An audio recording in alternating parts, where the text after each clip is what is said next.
విజయనగరం జిల్లా చీపురుపల్లి నియోజకవర్గం తెలుగుదేశం పార్టీకి రాజీనామా చేస్తున్నట్లు ఆ పార్టీ జిల్లా అధ్యక్షుడు చీపురుపల్లి నియోజకవర్గం టీడీపీ ఇన్ఛార్జ్ కిమిడి నాగార్జున ప్రకటించారు.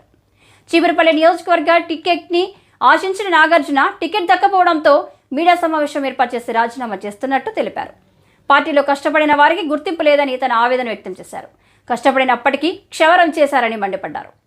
మీతో పాటు మీ క్యాడర్ కూడా రాజీనామా చేస్తుందా, మీరు ఒకరు రాజీనామా చేస్తారా అనేది మీరు వెల్లడించాలి.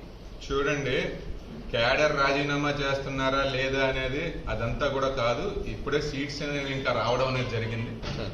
మేము రాజీనామా చేస్తున్నాం. నేను ఎవరిని కూడా రాజీనామాలు చెయ్యండి అని చెప్పి రెచ్చగొట్టే వ్యక్తినో ప్రతిమాలో వ్యక్తినో కాదు.